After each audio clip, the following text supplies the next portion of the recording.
அதில் சின்ன வெங்காயமும் பிரண்டையும் போட்டு வத்த குழம்பு பண்ண போகிறேன். அதுக்கு நான் பால்னி போட்டிருக்கேன். இதில் 1 ஸ்பூன் நல்லெண்ணெய் விடுறேன். நான்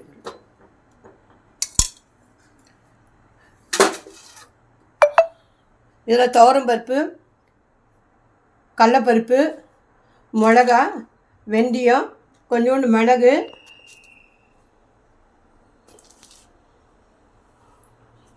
கொஞ்சோண்டு சீரகம் இதெல்லாம் போட்டு நான் அப்படியே வறுக்க போகிறேன். நான் இப்போ இதுதான் வத்த குழம்புக்கு தேவையான பொருள்.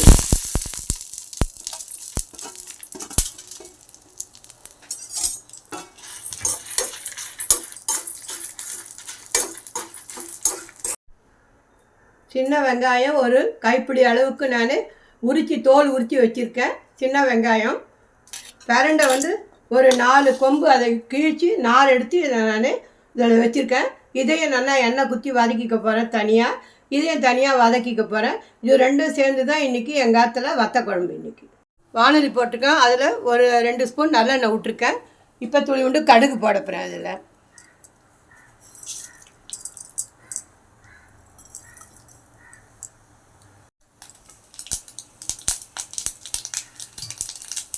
நான் முதல்ல பிரண்டையை வதக்கி எடுத்துட்டு போகிறேன். நான் இப்போ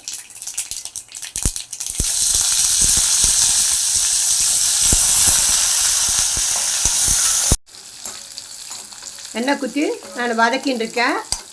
இன்னும் நல்லா கொஞ்சம் நேரம் வதங்கிட்டு அதை எடுத்துகிட்டு தனியாக அப்புறம் வெங்காயத்தை தனியாக வதக்க போகிறேன். அதே வானலியில் நான் வதக்கிற வெங்காயத்தை அதில்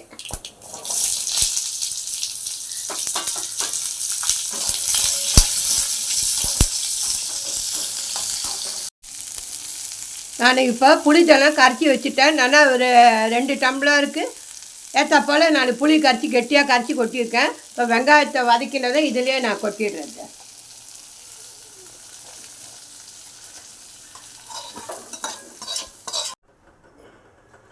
வெங்காயம் வதக்கினதை நான் இதிலே கொட்டிட்டேன். புளி ஜலத்திலே கொட்டிட்டேன். இப்போ இந்த பிரண்டையும் வதக்கினதை இதிலே நான் கொட்டிடுறேன்.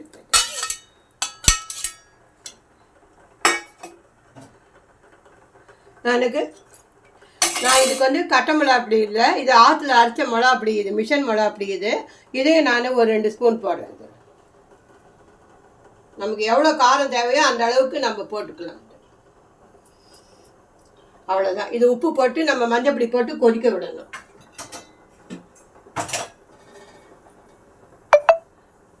இது தேவையான அளவு உப்பு நான் போடுறேன்.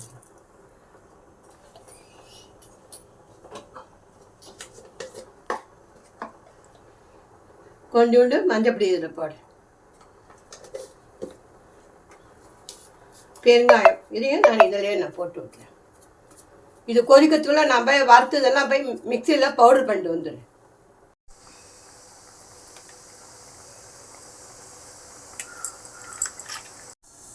வத்த குழம்புக்கு வறுத்து வச்ச பருப்பெல்லாம் நான் அரைச்சிட்டேன். இதை நான் இந்த பவுடரை இதிலே நான் போட்டு விடுறேன்.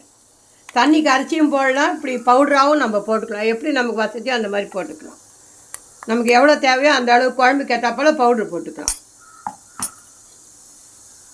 ரொம்ப நல்லா சூப்பராக இருக்கும். வறுத்து வச்சு பவுட்ரு போட்டால் ரொம்ப நல்லா இருக்கும். அது டேஸ்ட்டாக இருக்கும். துளி நல்லெண்ணெய் குத்தி நம்ம சாப்பிட்டோம்னா நல்லா தேவாமிர்தமாக இருக்கும் வத்த குழம்பு. சின்ன வெங்காயம் பிரண்டை இதை போட்டு வத்த குழம்பு பண்ணியிருக்கேன். அதுக்கு துளி உண்டு வெல்லம் போடுறேன். இது வெல்லம் போட்டால் இன்னும் நல்லா டேஸ்ட்டாக நல்லாயிருக்கும். அவ்வளோதான். எங்கள் ஆற்றுல இன்றைக்கி சின்ன வெங்காயமும் பிரண்டையும் போட்டு வத்த குழம்பு ரெடி ஆகிடுச்சு. இந்த பிரண்டை நமக்கு ரொம்ப உடம்புக்கு ரொம்ப நல்லது. அது கால் முட்டி வலிக்கு இதுக்கெல்லாம் நல்லது. தொகையில் அரைச்சி சாப்பிட்லாம். வாரத்துக்கு 15 நாளைக்கு ஒரு தடவை, வாரத்துக்கு ஒரு தடவை நம்ம பிரண்டையை வச்சு தொகையில் அரைச்சி சாப்பிட்லாம். ரொம்ப சூப்பர் நல்லாயிருக்கும். இதெல்லாம் மருத்துவ குணம் உள்ளது பிரண்டையெல்லாம். இது அதனால் இன்றைக்கி எங்கள் ஆற்ற சின்ன வெங்காயமும் உடம்புக்கு ரொம்ப நல்லது. அதனால் இது பிரண்டையும் வெங்காயமும் போட்டு இன்றைக்கி வத்த குழம்பு பண்ணியிருக்கேன். ரொம்ப சூப்பராக இருக்கும். நீங்களும் செஞ்சு பாருங்கள். 2 ஸ்பூன் நல்லெண்ணெய் விட்டு கொஞ்சோண்டு கடுகு போட்டு துளி கருவேப்பிலையும் போட்டு அதிலே நான் திருமாரி கொட்டுறேன். நல்லெண்ணெய் தான் மேலே விடணும் நிறைய, அதனால் நல்லெண்ணெய் ஒரு 2 ஸ்பூன் மேலாக்க விட்டுருக்கேன். நல்லா சூப்பராக இருக்கும். வெல்கம் டு தாயார் கிச்சன். அனைவருக்கும் நமஸ்காரம். இன்றைக்கி எங்கள் ஆற்று தளிகை சுட சுட சாதம், சின்ன வெங்காயம் பிரண்டையெல்லாம் போட்டு வத்த குழம்பு நல்லா சூப்பராக இருக்கும். இது வெள்ளெல்லாம் போட்டு காலெல்லாம் வறுத்து பொடி பண்ணி போட்டுக்க ரொம்ப நல்லா இருக்கும். இதான் இன்றைக்கி எங்காத்தையும் ஸ்பெஷல் வத்த குழம்பு. இன்றைக்கி பிரண்டையும் சின்ன வெங்காயம் போட்டு வத்த குழம்பு. பீட்ரூட்டு கேரட்டு போட்டு பொடி போட்ட கரம்புது இன்றைக்கி எங்காத்தில். தயிர் இன்றைக்கி. இதான் இன்றைக்கி எங்காச்சும் ஸ்பெஷல். வீடியோவில் பாருங்க, சப்ஸ்கிரைப் பண்ணுங்க, லைக் பண்ணுங்க, ஷேர் பண்ணுங்க, பெல் ஐக்கான் ப்ரெஸ் பண்ணுங்க. பார்க்காதவெல்லாம் பார்த்து கொஞ்சம் சப்ஸ்கிரைப் பண்ணுங்க. Thank you, by.